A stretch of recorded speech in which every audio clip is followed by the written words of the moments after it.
I had spent an astonishing $200,000 on Kenny, yet he didn't even bother to show up at my mother's funeral. Then, out of the blue, he flew overseas without warning. A single, burning question haunted me: what had he done with such a massive sum of money?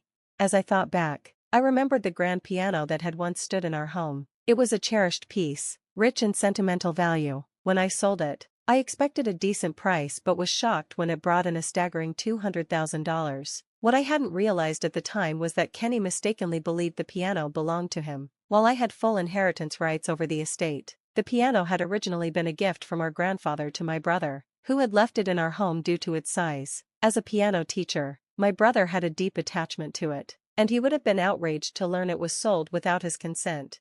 When I told Kenny that selling the piano had been a mistake and that we needed to compensate my brother, he simply hung up on me. My name is Rachel Schneider. I'm a 45-year-old office worker from a distinguished family with a lineage stretching back to colonial times. Though I longed for independence, family obligations pressured me into finding a husband to carry on our family name. Unexpectedly, that person became Kenny, who was 10 years younger than me. I met him at a singles mixer, where his quiet and reserved nature seemed like a perfect contrast to my strong-willed family. As our relationship progressed, I had to be upfront about my bedridden mother, who required constant care from me and my sister-in-law, Catherine. Kenny, to my surprise, readily accepted the situation. In fact, he even proposed, insisting he was willing to help with my mother's care. His kindness deeply moved me, particularly because he worked as a daycare teacher. However, just a few months into our marriage, he announced that he wanted to quit his job. When I asked why, he sighed and looked regretful.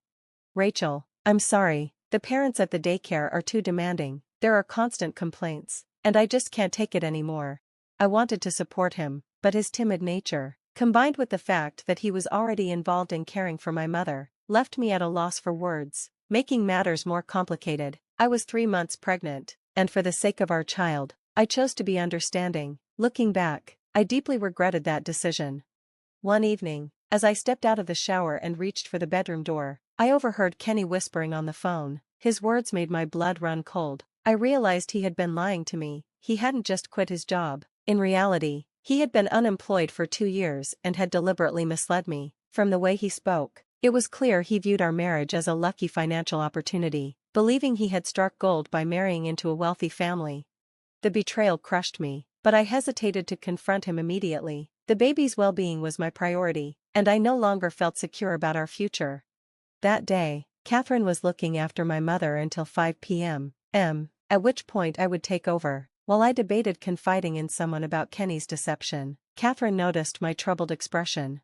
"You seem upset," she said gently. "If something's wrong, you can talk to me."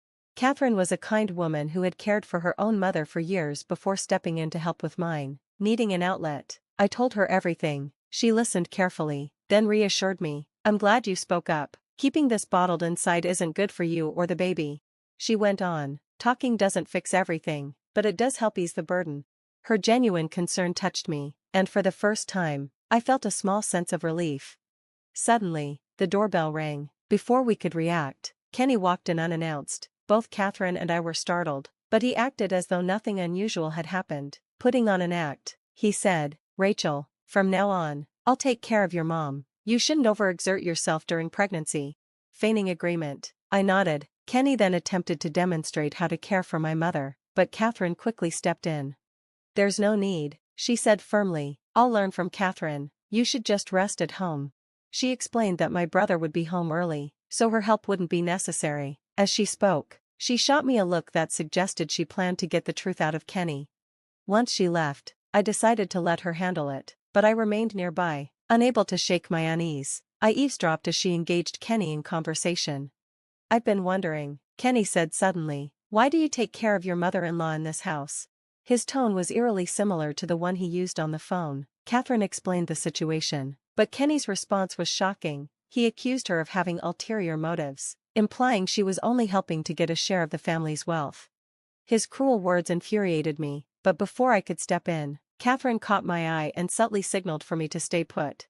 Kenny grew defensive, claiming that the family fortune belonged solely to him and me, then demanded that Catherine leave. Realizing any further discussion was pointless, she exited. I discreetly stepped outside. already thinking of how to apologize to her for Kenny's behavior. From then on, Kenny insisted on handling my mother's care himself. However, his negligence led to tragedy. She passed away under his watch. Her funeral was held at the church where generations of our family had been laid to rest. From the moment of her passing, Kenny disappeared. I searched for him, but between funeral preparations and speaking with relatives, I had little time to track him down. His absence baffled family members and neighbors alike.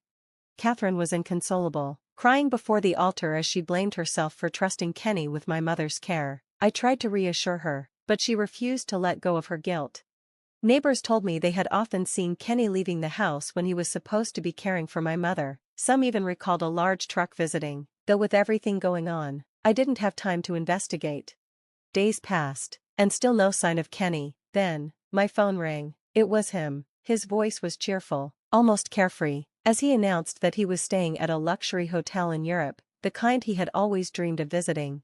Furious, I demanded to know why he had skipped my mother's funeral. What he said next floored me. He had sold our family's grand piano for $200,000 and was using the money to fund his extravagant trip. The piano, which my mother had treasured as a family heirloom, was worth exactly that amount, and Kenny had squandered it all on luxury hotels, burning through the money in record time. I was stunned. I had never imagined he was capable of such a selfish betrayal, especially when he had been entrusted with my mother's care. That truck neighbors had seen must have been transporting the piano.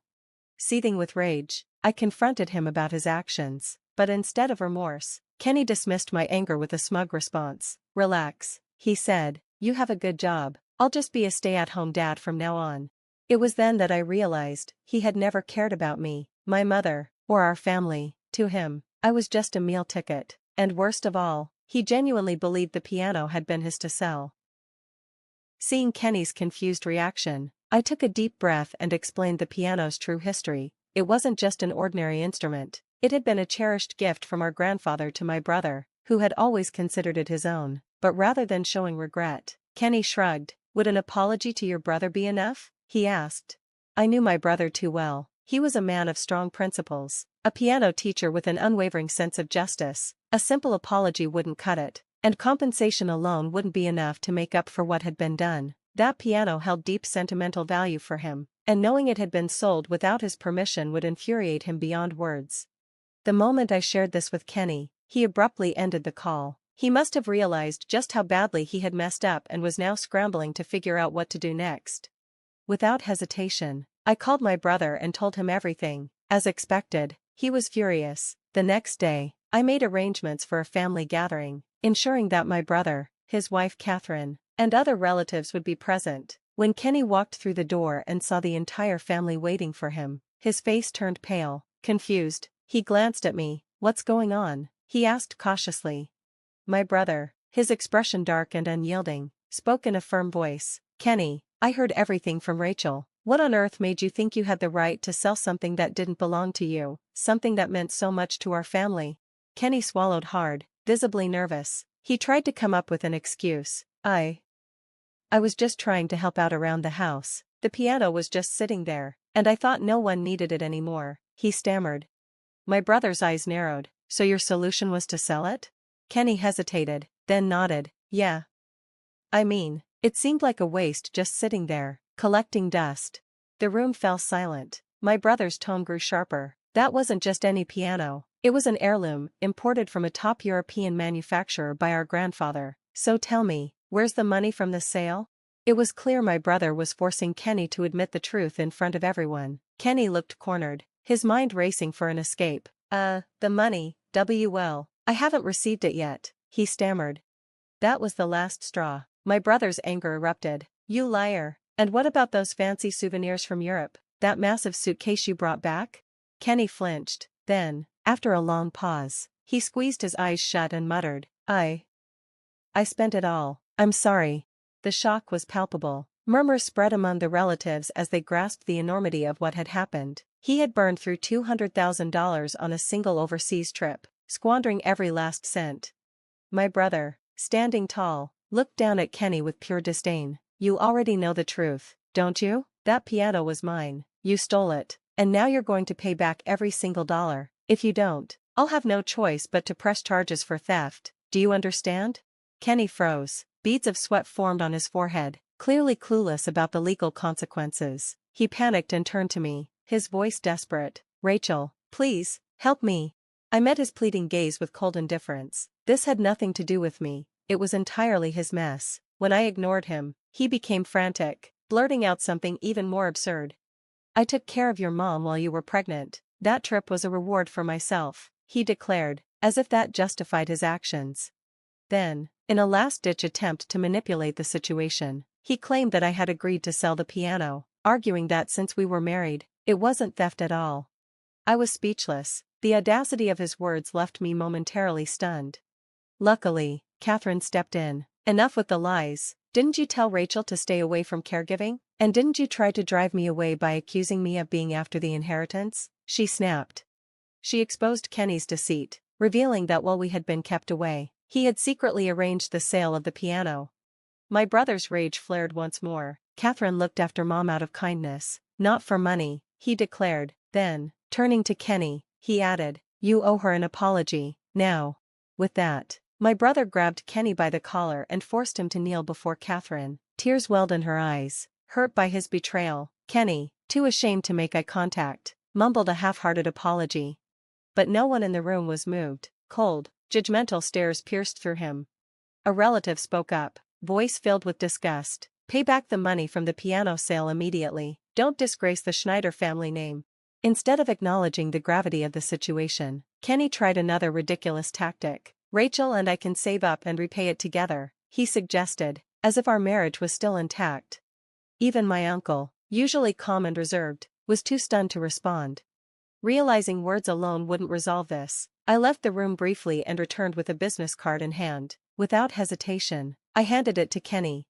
Call this number, it's a divorce lawyer. From now on, we'll communicate through legal channels, I said firmly. Kenny's face drained of color. What? Why? We're about to have a baby.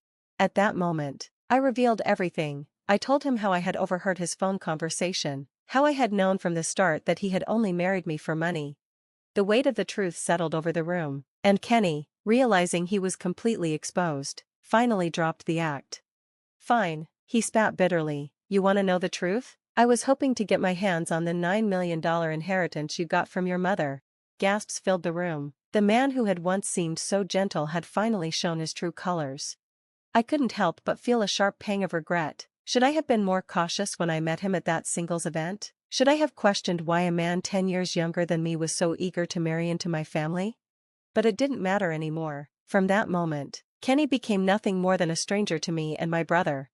The consequences of his actions came swiftly. He was legally obligated to repay the full amount from the piano sale, though he protested that he couldn't afford it. My family stood united. We would take him to court if necessary. To make things clear, I reassured him that I wouldn't seek child support, but in return, he would have no involvement in our child's life. This is my child alone, I declared. You don't get to be its father. After our divorce, Kenny's life crumbled, drowning in debt. He was forced to take on grueling labor jobs just to survive. But his troubles didn't end there. The buyer of the piano demanded a refund after discovering an engraving on the back, one that proved my brother's ownership. Kenny hadn't even checked before selling it. Now, not only did he owe my brother, but he also had to pay back the buyer. His attempts to file for bankruptcy were blocked by legal action, leaving him with no way out. Meanwhile, the piano was safely returned to my brother, who took extra precautions to protect it. With a sturdy lock and security cameras in place, he ensured it would never be stolen again. Despite everything, my brother remained unchanged, passionate about music. He dreamed of turning our family home into a piano school. As for me, I embraced my new life as a single mother, grateful for my family's unwavering support. My brother became a father figure to my daughter, and my nieces, inspired by his love for music, pursued careers as kindergarten teachers, showering my little girl with love. Surrounded by family, I vowed to live strongly for my daughter, cherishing every moment of the bright future ahead. Thanks for watching. See you in the next video. Stay tuned.